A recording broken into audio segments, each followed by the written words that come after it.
He's Mexican, by the way. We're not abandoning our diversity podcast. And that's why I put the Romero in there. We're broadening. Otherwise, I have the whitest name in the world, Greg Wilson. Yeah, we have a huge Mexican audience.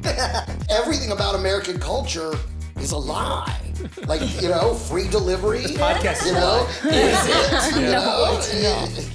No, it's not. You know it. Every time you order it, it's like, oh, free delivery, 0. Other fees, $5. Like, I feel like that's for the delivery. Or spend $70 to get free delivery. Exactly. Like, it's just a lie. I will post anything. I got food poisoning, and I posted the post-food poisoning where I'm like, oh my God. Food poisoning? This guy's doing Coke stories. I know. I think it may have cost me jobs. What's going on, guys? My name's Theron Shetty. Welcome to the Convo Sutra.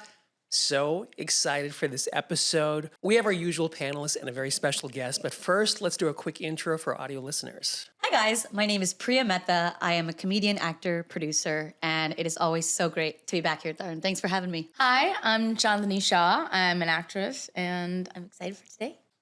Hi, I'm Greg Romero Wilson, and I'm a mistake on many levels. So. First of all, he's Mexican, by the way. We're not abandoning our diversity podcast. That's why I put the Romero in there. We're broadening. Otherwise, I have the whitest name in the world, Greg Wilson. And people are always like, how are you, Mexican again? But the Wilson's actually by adoption. My dad was born Calleros, and my mother's maiden name is Romero. But he was adopted by his stepdad, so he became a Wilson. So we all became Wilsons. But I'm third of 7 siblings. So we're very, very Mexican. So I just became Greg Romero Wilson just so I could stop explaining it. Yeah, we have a huge Mexican audience. I'm sure. Hey, brown is brown, dog. Brown is brown. I've known you for like over 20 years. Yeah. So Greg, our connection is we were both comedians in New York. Mm-hmm. And when you came on the scene, I can't think of another comedian who came out harder. Like, honestly, like your career is great, but like everybody was like, this guy is like destroying all the clubs and nobody wants to follow this guy still to this day. He's probably one of the strongest comics in LA, like live. Thank you. Yeah. Thank you my friend much. Josh Wade saw you at the Yeah. And he was like, it was really incredible. So kudos to you. Oh, thank you very much. Listen, I didn't choose comedy. Comedy chose me. Yeah. It was one of those things, and probably for you too. Like you're one of the. I just wanted to be an actor. I wanted to be a serious actor, and everyone just kept saying, "You're so funny. You should be a comedian. You're so funny. You should be a comedian." And then one day I was just like, maybe I should stop fighting this and just be a comedian. And I think that's why the industry doesn't embrace me. Because I'm not alternative. You want to know what alternative comedy is the alternative to? Yeah, get right into it. Me. I'm what they are. They love the alternatives to me because I am your straight ahead, short, round, dark haired comedian. I'm the type of guy that always went into comedy, And so it was just a very natural fit for me. But I feel like it's timing wise, in this day and age, I think in many ways it kind of worked against me. You think it works against you more in LA or in New York? Definitely more in LA. Definitely more in LA. They like it weird. They like it. They do. That's what they like, and I'm not weird. I'm just straight ahead funny. How's it worked against you though? Because you've done so much acting work. Well, but that's the other thing. That's just because I'm a really great actor. He really is. Like if you watch his reel, like you've done so many TV shows and you've starred in feature movies too. Yeah. So. Which is funny. Probably the movie that most people are familiar with. I saw that. Is The Hottie and the Naughty, which is the Paris Hilton movie. Oh, wait, I haven't seen that. Okay, right. And which is funny, recently something came out that was a huge bomb, and anytime something's like the biggest bomb of all time, they immediately compare it to The Hottie and the Naughty. So it has this media life that comes up in the worst way possible, because that's the only time it ever comes up is when they're talking about the biggest bombs. Because Melania came out, and Melania was considered one of the biggest bombs, and they're like, not compared to The Hottie and the Naughty, like the Paris Hilton movie. And I remember this was in the age of MySpace, and when it came out, the reviews were so bad, it tanked so hard. First, can I tell the story? Please. Do we have time for this? Yeah. Okay, so the movie comes out, and I'm like, this is it, guys. Rocket ship to the moon, baby. Because at the time, Paris Hilton was the biggest media person in the world. So we go to, we have the premiere here in Los Angeles at the Egyptian Theater, huge movie premiere, tons of celebrities, big red carpet, all the media, it's massive. Then on opening night, I flew back to my hometown of Dallas, Texas to see it with my friends and family. And we meet up at a bar first. We have some drinks. We go to the theater to buy tickets. And my buddy goes, "Oh my God, it's sold out." I'm like, "What?" He goes, "I'm kidding. It's not sold out." And I'm like, So then we buy the tickets. We go in. We're the only ones there. Opening night, 8 o'clock show. It's us. And then there's like one couple of some, sitting down front and just us. So we just started, I don't know if we can talk about that, but we just started just blowing J's right there in the theater because we're the only ones there. So, and I was so depressed. Like, just spark up, bro. I'm like, you got it, And so we just blew J's and watched the movie there by ourselves. And that's what, and the movie tanked. And I remember I changed my MySpace headline that night too. My ship came in and promptly sank. No, dude, that's a big deal though. I mean, I remember when you booked all this stuff and it was really, people were talking about it. New York. Yeah, it was, I mean, it looked like things were really headed the right way. I mean, it looked like that was going to be something and then it wasn't. So you talk like you're like some washed up guy from like rehab. Like, dude, your career is great. I mean, I'm lucky that I've had a nice steady career. I work pretty regularly. I've done a lot of I'm very good at booking large television shows. Did you just do like a progressive campaign? I saw you on TV all over the place. What's funny is I've done both Geico and Progressive. Yeah. Oh, no way. Which you would have thought one would have canceled out the other, but they didn't care at all. So yeah, my last big one was the Geico, guy, right? But then before that I had a big Progressive. And that's it. I've done tons of commercials. I've did Black & Decker, Burger King. She's commercial queen. Yeah, I can see that. I mean, you look like you would just kill it in commercials. I love commercials. It's always such a scramble, the commercial audition though. Like the ones I tend to book, there's something in the way, or surprisingly this podcast, when I'm on the way to this podcast, I always hear about it. That's why you do it? That's why I'm like, check my phone. It's good luck. But the last one, like I was coming off of a plane, like trying to hope I would get on a layover on time to then get from India to LA to hopefully make this commercial audition, which is about this girl in India. And I have like my 2 80-pound suitcases with me. And that's the one it's always that, or like, I just got my wisdom teeth out and 2 days later I gotta hide and go to the bathroom every 30 minutes to like, take out all the blood so they don't see it. It's always something. Yeah, I always say, you want a good audition? Leave town. Leave town. That's the only time they need you, is if you're not here. If you're here, you will sit here doing nothing like everybody else, going, "Why is there any work? Why is anything happening?" Yeah. The second you leave town, you'll be like, "Where are you? We need you at 3 o'clock." So this is true coming up this week. I'm supposed to leave. I'm headlining this new club. I'm the inaugural headliner at the new club at the Resorts World. Where they're is opening a new comedy club called Zazu Comedy Club. And I'm the first headliner. But of course, the callback's on Wednesday, and the first show is on Wednesday night. And I'm like, I'm going to this because I'm leaving town. Where is it? Las Vegas. Okay, got it. Yeah, Resorts World. So got it. The big new casino there. So that's just the way it goes. If you want a good audition, leave town. Because the second you're gone, that's when they need you every single time. You will sit around here the whole time, nothing will happen. Every time. The second you're about to walk on that plane, they'll be like, "Wait a minute, have you left yet?" Every time. And you gotta commit. You gotta get the non-refundable ticket every time. Yeah.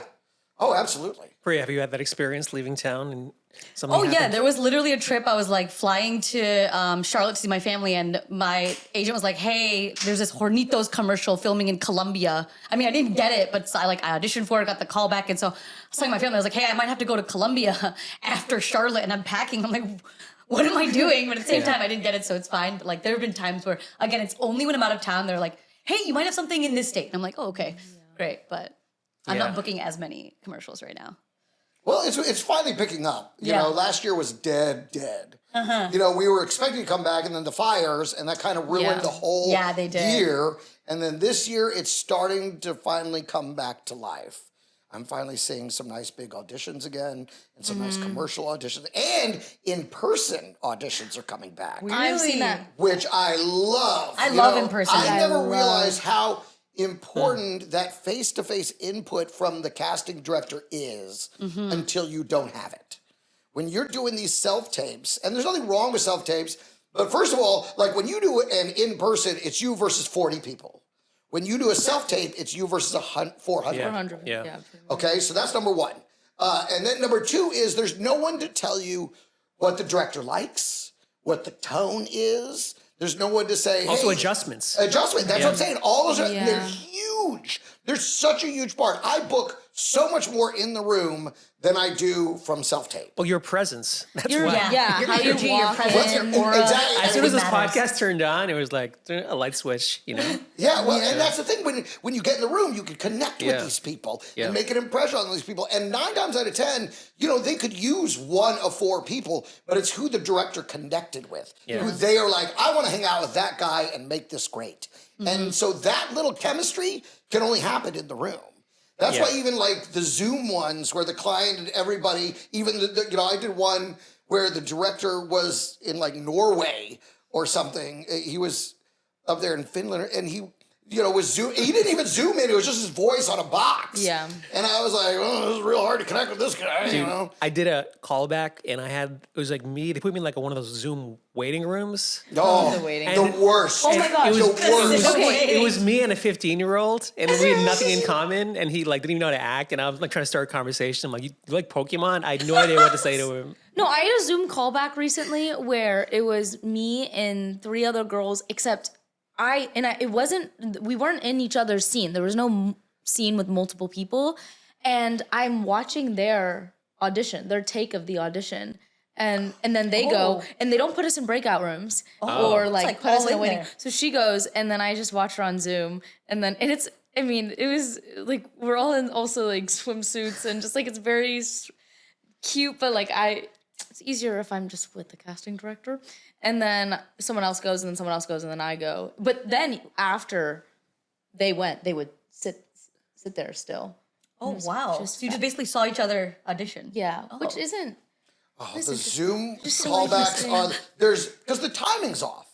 It's impossible to have chemistry with somebody Yeah. when there's that delay. Oh, A yeah. little like 1 second. It's like, always, and it's just right. Like, it's horrible. They're the worst thing ever, are Zoom callbacks. I can understand doing a Zoom first read, especially if you're just reading with the casting director. But a callback when you're supposed to be interacting with another person, how can you tell? Yeah. Horrible. I lost a huge job because of that. Because I just couldn't feel it. I didn't know if I was doing good. I didn't know if I was doing bad. I didn't know if it was my turn. And I tend, it's real easy for me to push. I could take it to 11. You don't say. Can you see it? Can you see it? Oh, sorry. Our audio guy's like going crazy right now. I told him this would happen though. But and so it was hard. I'm trying to really get through the medium to them, which is horrible. It just makes it horrible. So most of the Zoom callbacks I've done, I have not booked. Now, one of the worst live auditions I ever had though, when you could hear the other person. Okay, so we're all in the waiting room, and the casting director comes out, and she's like, just 1 second, I have to take a call. She goes into her office, but the walls were so thin, we could hear every single word, and she's on the phone. She goes, what do you mean he's not coming? He's the choice. He's the choice. All he has to do is show up, and he's the choice. Yes, of course we're seeing other people, but he's the choice. I mean, she said it so many times that I finally looked at everybody else and go, well, I guess none of us are the choice, huh? I guess he's the choice. That's what it sounds like. Yeah. So I always found though, whenever I'd go to auditions in person, I'd get in my head because it'd always be like me and then like, say like, this is back in the day, or like Cal Penn or like Sankarish Bala, whoever. And I was like, God damn it. And like, I knew like these people had like more credits than I did. So I was just like automatically just, running uphill. right. So I like the isolation of the self-tape, but I do see what you're saying of, The upside of the self-tape is multiple takes. yeah. You can do it as many times as you want, and then get a couple safeties. Then you can look back but at them. sometimes the take. first take you do ends up being the best one. best Oh, one. For absolutely. me, sometimes I'm like thinking too much about it, where I'm like, oh wait, and then I'm like, oh wait, you know what? Let's just go with the first one. I 1,000% agree with that. A lot of time, first take, best take. But also live though, you can't beat the even your energy. Like people can feel it instantly. Yeah. So for me, I'm like And live is just it's always. the notes. I mean, Yeah. the casting director knows things about the director that they don't put on the page. And if they want you to have that information, they will give it to you. And some of it, like I was just doing a live one earlier this week, and the girl was coming in and delivering the line, and the casting director goes, no, deliver it like you're telling a whole house full of people that you're back. With this totally different delivery. And that saved her read. I mean, that was the way she was doing it was like she was just talking to the two of us right there. Yeah. And these are two different deliveries entirely. That would never have been in the notes, as if you're speaking to the entire house.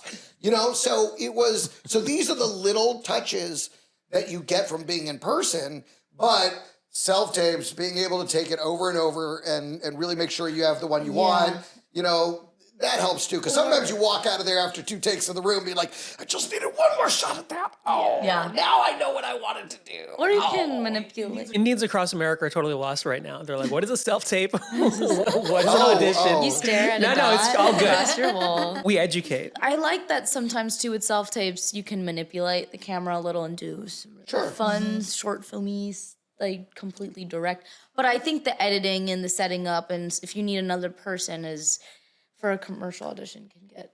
Yeah. Like one I had, they asked, they were like, oh, just don't worry about wardrobe, but if you could dress kind of like a Oompa Loompa, we're going for that. But make sure that the colors are blue and yellow, if you could do that. If you could have a reader. What did you dress up as? I like had this yellow sweater I wore, and I put a blue dress over it, and then I put my hand, I was just like, what am I? And they're like, it's okay if you can't do it, just if you could maybe also have someone throw a bag at your face, and maybe have someone read and make sure that I'm like, I'll just maybe do all this stuff. I'll try. Well, I think you're both booking machines. Let's shift gears for a sec. So you're special. Everything is a lie. Yes. Did you produce it or did somebody else produce it I for you? produced it, yeah. That's awesome. That's amazing. Yeah. I produced it. Well, a good friend of mine who is like an audiovisual producer and myself, he's the one that kind of brought all the tech together for me. And then he and I produced it together. So. Where'd you shoot it at? At the Water Tower Theater in in Dallas. Where you're from? Yeah. I went home to shoot it. That's awesome. So, because I wanted to invite, everybody Friends that I love. yeah, that's so cool. So, and it was a pretty amazing shoot. Everything went incredible, and the special's been pretty amazing, and it's done pretty well. And I'm gonna license it to a platform that's to Laugh After Dark, and they're gonna put it on their platforms as well. So that's great. Can you speak about creating your own content? Because I think that's where a lot of comedians are headed towards, right? Like. Not waiting for opportunities. Oh man, it really is about. But it's always been about that. By the way, Priya produces a comedy show on her own, and she sells it It out. was the show that we were talking about earlier, but it's like I first started as a South Asian comedy show. So basically, like I'll book the venue, I pick all South Asian comics, I'll pick a range of them, like people who are headlining and touring, and then people who are also starting off, and then I host it and I produce it. So I'm a comedian, but I also like it's a way for me to practice comedy, but I also love just producing and hosting as well. So like. For me, I'll pick amazing comedians so that if my comedic value is a little low, like everything else is high because I have comedians and I have like I'm like I love hosting as well. So I've been in it for like 5-6 years now and I love it. That's great. I love producing. I don't like promoting. Yeah. Promoting is filling the house. No, I can produce anything. A promotion that I don't want to. That's somebody else's job. But now we're at a point where we have to be the promoters as well. And that's the part that I kind of always push back on a little bit. But being productive and producing your own stuff has always been an important thing to the artistic journey, especially when you have a vision for yourself. You can't wait around for someone else to fulfill that, to see it too. You have to see it and you have to create it and show this is who I am and show them in their face. And we really saw that happen in the 90s with independent cinema. That's when people started making their own movies and saying, no, this is the story I want to tell. These are the people I want to tell it with. And comedy kind of took that same direction of, you know what, I'm going to produce my own show. I'm going to do my own thing. I'm going to have my own night. Your own special. My own special, I mean, if no one's going to... I've had offers for special, but they were terrible. And I didn't, they weren't the ones I was looking for. Finally, I was like, I'm going to do it on my own. Yeah. But my buddy Randy, he was the one that really What's called like me a up. bad offer though for like a special? Like what does that mean? Well, just basically they own everything and you don't get anything and there's no real money up front. Got it. Stuff like that. So that's a bad deal. That's a bad deal. If they come in, they're not going to give you any money or it's very little money. Yeah. And they own everything and that's it. That's a bad deal. Got it. And that's what most of the deals were that I was getting. Now, if it's good money, then that's different. So, so we created this special and it's done pretty well and I'm really proud of it. And, it's probably some of I guess some of the pithiest humor I've ever done. I was really kind of very filthy. The last time I worked with you, we did a corporate gig in SF for like super rich people, and you were so clean.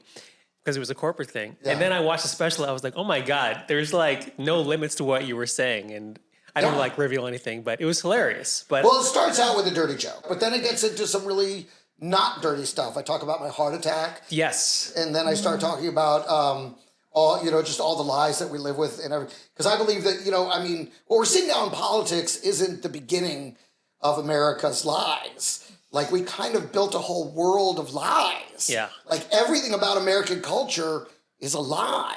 Like, free delivery. podcast is You a know, lie. is it? You No, know? it's not. No, it's not. You know it every time you order it.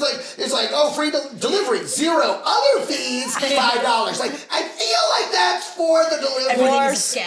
spend $70 to get Right. free delivery. Exactly. Like, it's just a lie. Even toilet paper lies to us. It says on the package, 8 rolls equals 32 rolls. It's like, What is the roll? does it? Like, What because I feel like I'm paying for 32 rolls and not getting 8 rolls. Like, it's everything. And we do it all day too. We all lie to each other. Like, social media, we're on there lying all day. everybody's lying- Everybody everyone's lying on lies social so media. blast. Hashtag blast. Are you? Are you? Because Wait. I work with you. Is it because So- we're older? Because I want to get Chanli's perspective on this. Do you feel like that from your viewpoint? Yeah, for sure. I think especially because You're like, I've I do grown it. up with I am the problem.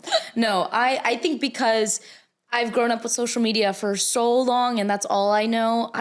If anything, I believe less of what someone might be, something that might be genuine. I am way more skeptical because of Absolutely. that. Absolutely. just Like, don't trust it. And that's the thing. It's turned everybody into truth detectives. Yeah. Every single thing you hear, single thing you see, everything you interact with, you're automatically filtering it for the truth.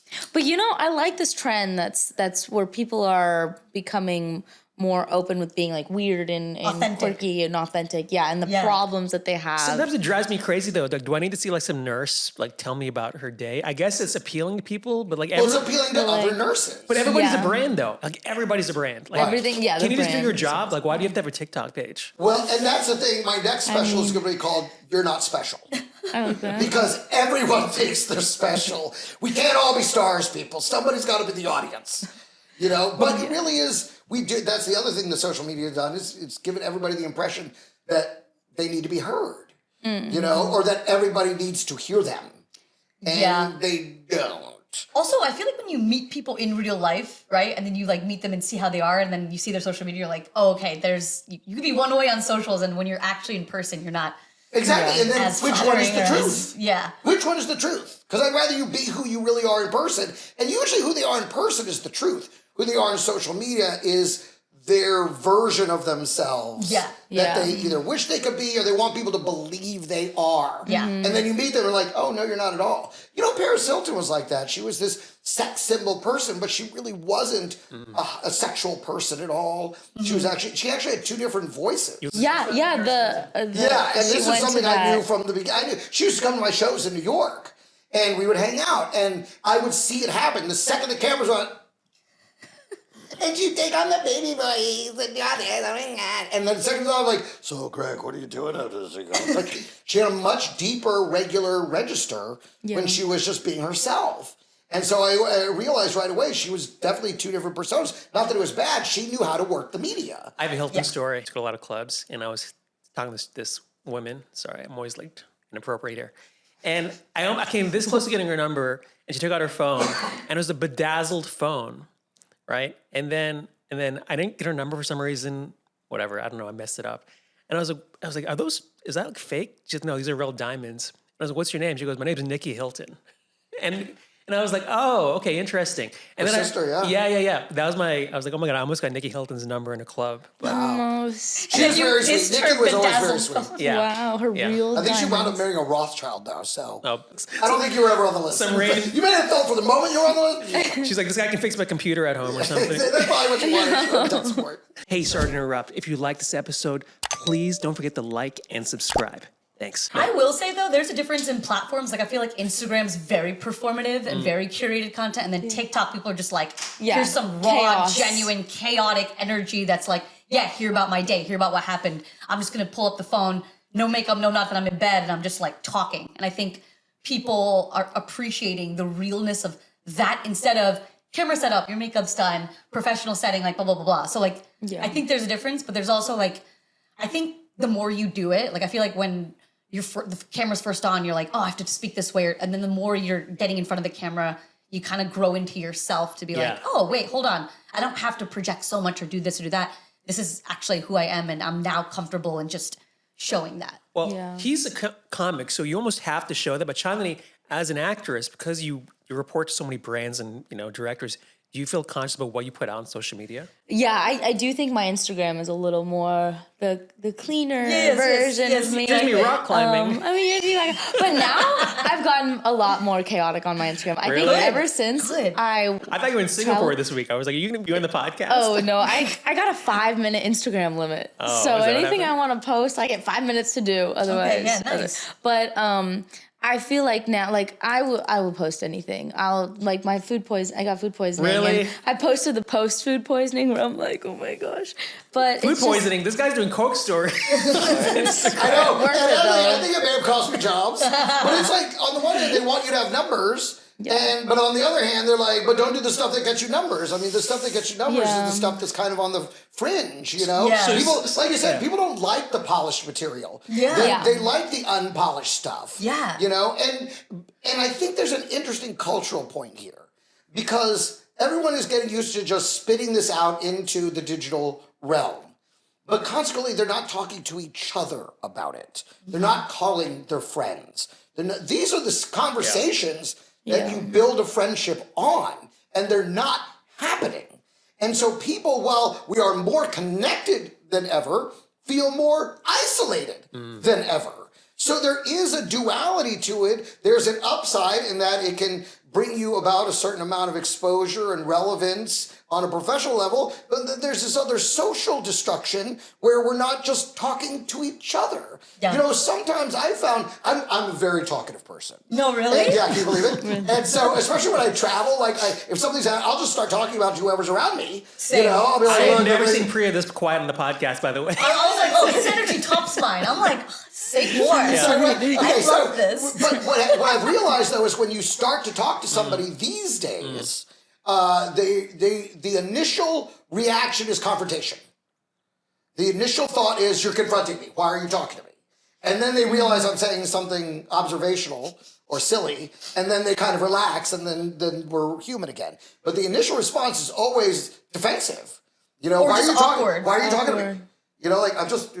This line is crazy long. That's all. Like, you think there'll still be overhead space when we get on the plane? Like that kind of stuff. But it's amazing the way people, because we're not used to talking to each other. I feel you on that because I was at the airport and there was a long line for TSA. This is before all the chaos, but literally I was like, okay, so I just turned to the person behind me and I was like, I like your jacket. And she was like, thanks, it's vintage. And I was like, and the energy was just so like, and then I asked her another question and she just like did a one-word answer. So I'm like, cool. Well, now we're just gonna wait in line, and we're not gonna talk to you. I'm just gonna put my headphones in and just F off. You know what I mean? Like I'm just like I tried. And the earbuds have become the international sign for don't talk to me. Yeah. Like no, I can't even hear. No, thank you.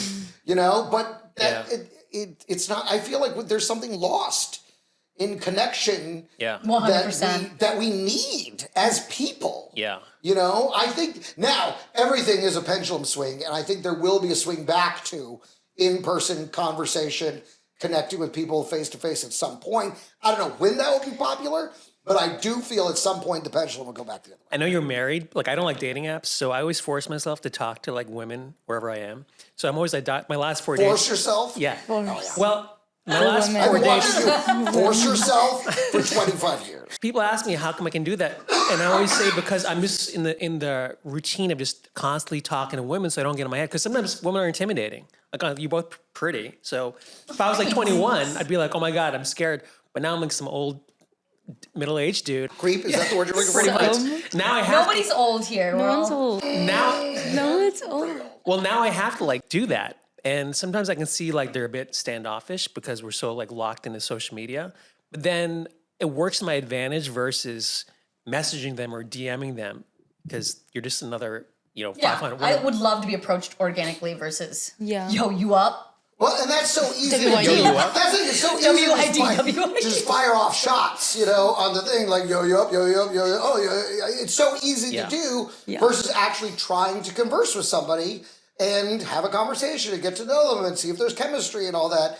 It is just easier to fire out. Although, if you remember at the dawn of smartphones, so this is probably around like 2007. Before you were born? I'm just kidding. When were you born? Yeah, you were probably. When were you born? 2001. Okay, so you were about 6. So at the dawn had a of cell flip phones, before that, when they were just like Blackberries and stuff like that, you could create a group text and it would send it out individually. Then iPhone came out, and if you sent a group text, everyone was part of the group. And so a buddy of mine was one of the first ones to get one.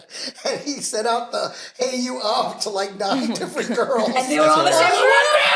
And then they all saw it, and then they just started talking to each other about what an idiot he was. That's hilarious. And he was just watching it light up in his face. I would love to be a part of that group chat. That is so funny. He was like, iPhone totally screwed me over, guys. He was really upset about it. It was so funny. He wrote a good routine about it, though. But Yeah. Russ Maneve had a good joke in New York, how he broke up with his girlfriend and CC'd his new girlfriend on the same. Oh my God. Hilarious. Can we do a quick dialogue plug? Hey guys, I want to make a quick shout out to Dialogue Cafe for supplying us with these amazing drinks this fine Saturday morning.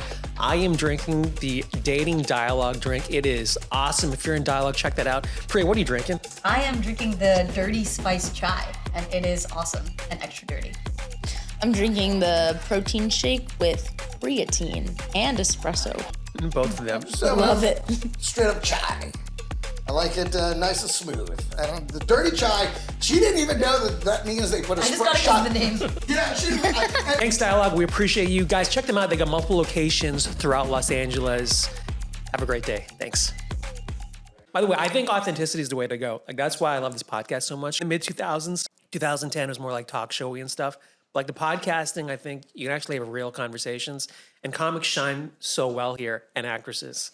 So this is a highlight. But Greg does Instagram, I guess, reels and stories telling about Coke stories. Yeah. And they trend so much. Yeah. People are sharing them all over the place. Do you want to talk about it for a sec? Well, I just, again, talking about how the polish material wasn't working. Yeah. So I'm at a bar with a friend of mine, and he tells me this unbelievable, I have a million Coke stories, but this was unlike anything. It was so gross.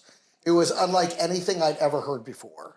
And I was like, wait, this is the kind of thing that goes viral. Like, it just dawned on me. Like, this is the kind of thing that works. He goes, what? I'm like, just tell me the story one more time. And I just did a quick intro. I'm like, I got a lot of Coke stories, but none of them are like this. And I turned it on my buddy, a good friend of mine named Rob, and he tells this story.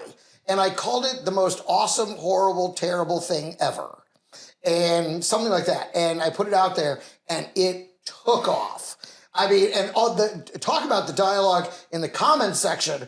People were just like, why did I just watch this? I wish I'd never known this. Like, just losing their minds because it's really horrific. I mean, you got to see it. Yeah, So, now I want to see it. I feel like I have crazy stories, but I'm also Indian, and my family's now like on Instagram and on socials, and they're like watching my stuff, and I'm like, Let them watch it. Who cares? Shove it down their throats. No. I don't know if they're ready for that. They're not I think ready for it. Tell your Coke they would stories. have a heart attack. Well, that was it. That's what started. And then I was like, well, it's time to start telling my Coke stories. And then those took off too.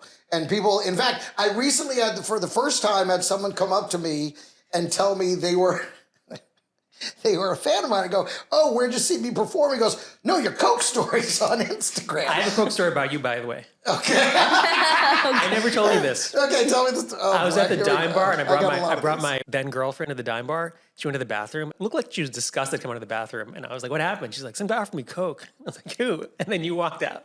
And I was like, that's Greg. He's cool. She probably caught me doing Coke. And at that point, you're like, you want to? Like, it's the nicest I don't know thing. why she was mad. I was doing Coke off her. Yeah, what does it do? You've always been really authentic, and I think that's a great skill to have. Are you yourself? Thanks for asking that. Like, I try to be myself, and I try to do that, but I feel like at the end of the day, whenever there's a camera on or whatever, I'm still like locked into like a persona of like, I got to convey information. Like, I'm always thinking like, oh, I got to include you. I got to include her. You know what I'm saying? So I can't truly be myself. It's hard. You know, it's funny. One of the hardest and easiest things to do is be yourself. Yeah. It really is. It's hard to be yourself, but also once you do it, it's you're like, oh yeah, I should just be myself, you know, but actually allowing yourself to do that is one of the hardest choices to make. Yeah. So it is one of the hardest and easiest things to do is just being yourself. I also think the older you get, though, the more self-aware you are, and the more, I guess you appreciate more about yourself. Like you accept yourself a little bit more, and then Oh, that's for certain. and I feel like you start to care less Getting about married people's. really helps. Oh, okay, cool. Yeah, I 'cause then haven't done that, which is right. Once that happens, you're like, I don't care anymore. She knows what she got. This is it, guys. I definitely don't care as much as I used to. Yeah. And the older you get, it is easier to just be yourself because they're like, what am I trying for anymore? You know, when you're young, because you're still figuring out who you are. And who you think you should be. Exactly. And so you're still kind of weighing those things and trying things and figuring out these things. But then you reach a point where you're like, nope, I like that, I hate that. I like this, I'm that, and this is that, and that's what it is. I want to get Johnny's perspective on this, but I just want to add that it's such a life hack. When you stop caring about people's opinions, we're like, you know what? Nobody thinks about you. Yeah. You can move through life so much easier. Nobody's thinking about you as much as you're thinking about you. Yeah. Which is what I learned, where it's like, if you just let go a little bit and ease into who you actually are, Yeah. you'll just have so much more fun with everything. Yeah. Johnny, are you yourself? I think similar to you. I think it takes time, and it's getting better of me not really caring about what other people think. And that line I cross more and more. And I'm realizing even if someone cares what I'm doing, if I own it, that's when it doesn't matter. Yeah. And I do censor myself often, and then it's just making that line more and more gray of what I can and can't You feel say. like you're yourself on this podcast? The first time I did the podcast, I was definitely in my head. I was like, You am I killed it, though. That allowed was to great. say that? Really? I thought you were more yourself that one, first yeah. appearance. Really? Yeah. Yeah. awesome. And then I felt like you kind of got more self-conscious every appearance. Maybe it could be. I'm in my head a little bit, but I think the more I'm just like, wait, especially when Now other with Greg people are around. talking. Yeah, when other people are We're like, I'm like, wait, I can say let's all do that. coke.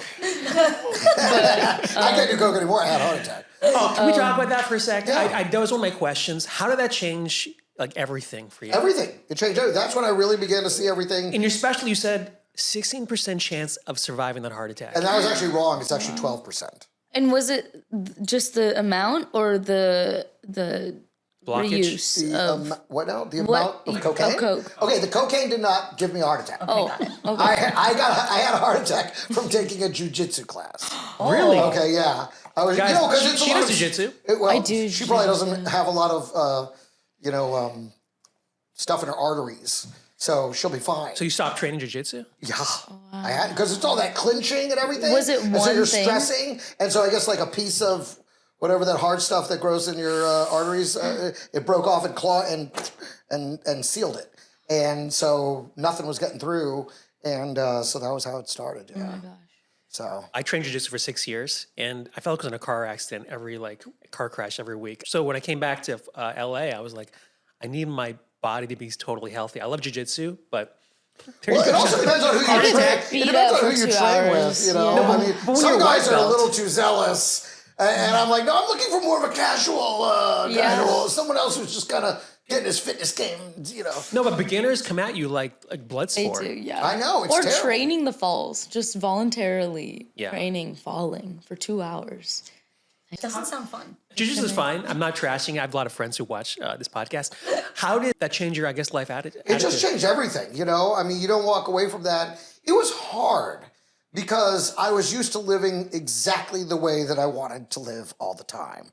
So it was a very indulgent lifestyle. I ate whatever I wanted. I drank whatever I wanted. I smoked whatever I wanted. I snorted whatever I wanted. Whatever I wanted to do, I was going to do, you know? And then all of a sudden the world turns into no, you know? And what's funny is the first time I told this to some female comics, they go, welcome to being a girl. Like, you know, because suddenly I can't eat that, and I can't drink that, and I can't smoke that, and I can't do this, and I definitely couldn't do coke. So, although I quit for about 2 years before this happened anyway, but I mean, but the world went from all yeses to all nos.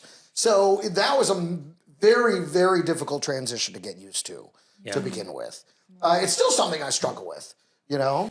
Well, as you get older, mortality is definitely on my mind. Like I'm healthy, but I definitely think about, tomorrow's not guaranteed, any age for that matter. Like, Yeah. you just start seeing people get picked off here and there. Yeah. So You get older and friends die, and all of a sudden you're like, wow, this really. And that's the thing. That was the other thing. I thank God every day for still being on the right side of the lawn, because a lot of guys, at the same time that I had mine, there was another comic named David Arnold that had a heart attack as Yes. well. And he fell and hit his head, and they were more worried about his head, not realizing he had a heart attack, and so he died. Okay? And this is like... he was a legit comic here now. He was. He had just had his Netflix special come out. He was blowing up. And he was a great comic and a wonderful guy. And he also taught stand-up. And so, and that was just, I was like, how fortunate am I that I was able to get the help as fast as I got it. And, it helps to live close to Cedars. Yeah, was anyone with you when it happened? Well, okay, so when it started, no one knew that was happening because it's not like I went, "Ah," and went over. I was just like, why can't I? And I was just like vibrating. I was like, what is happening? I don't know what's going on. And I actually, now here's the thing. I had been waiting for the heart attack for about 3 or 4 years because I knew how I lived. What I said about doing whatever I want, eating whatever, I made every bad choice you could make. And I knew that. And I knew that men that lived the way that I lived had heart attacks between 47 and 52. Comedians, actors, rock stars, everyone that lives that lifestyle has a heart attack between 47 and 52. So as I was approaching that age, I was like, it's coming. So I started putting baby aspirin everywhere. Because they're like, if you start feeling anything, take some baby aspirin. That'll calm your heart. So I'm sitting there, and I'll never forget this. And I think it was my mother, the spirit of my mother that whispered in my ear, take the baby aspirin. Because I'm sitting there in the changing room of the jiu-jitsu place, and I'm like, and I don't know what's happening. I'm like, and someone is like, take the baby aspirin, dummy. That's why you have it. I'm like, right, the baby aspirin, just in case. So I take the baby aspirin, and I think that's what calmed my heart down enough. But then I'm driving home and I don't have enough strength to depress the gas pedal, and I'm basically just idling all the way back to my place. And then I get home and now I realize there's a problem. And I'm in the elevator of my building and I'm thinking, whatever you do, Greg, don't pass out in this elevator. Yeah. No one will find you. Because it's only a 3-story building, so people don't use the elevator a lot. They don't use it to go down. They only use it if they have like groceries or something to come up. And this is at night. So I'm like, don't pass out in the elevator. I make it inside. My wife was cooking. And I go, babe, I think you need to call 911. I think I'm having a heart attack. And she goes, sit down. She calmed me down. She sat me down. She called 911. She prepped a bag. My wife is amazing on every level, but especially in an emergency. Like, she just doesn't lose her cool. She's steady Freddy. So she started packing a bag. She's talking to the ER, to the emergency services. She's doing everything. She elevates my legs. She gets me some tennis balls to roll on my back to try and spread my chest out. And she's just handling the situation. The paramedics show up. And they give me an EKG, and I see the guy's face when he's reading the results of the EKG. And I'm like... I think you're laughing through this I know, right? horrific ordeal. If I had a heart attack, I'd die immediately. I wouldn't make it anywhere. I would just... You drove home. Yeah, you drove home crazy. having an active heart attack. Yeah, and I was just like, is it bad? His face looks like it's real bad. So, and they wouldn't even tell me. They were like, we'll tell you in the ambulance. So... One of my biggest fears is I loved Gary Shandling, and I heard he died alone. And because I live alone, and I'm always thinking, one time I passed out. I had this weird thing, and I passed out, and I woke up on my floor, and I was like, oh my God, if I hit my head or something, I would have been dead. So I always feel like, what if something happens to me when I get older? So you need someone to be there to call 911. That's why I got Find My Friends. There's every single person can see exactly where I am. I There's feel 50 people that are like, Priya, if you die, we know exactly. I'm like, Exactly. I feel like I have to wear one of those 70-year-old emergency things now. Yeah. Why wait till I'm 70 to start wearing it now? No, a buddy of mine, he lives alone, and I hate to laugh about it, because I was like, dude, you need to go ahead and get married. You need someone around. He's like, no, I got my dog. I'm fine. I'm like, dog can't dial 911.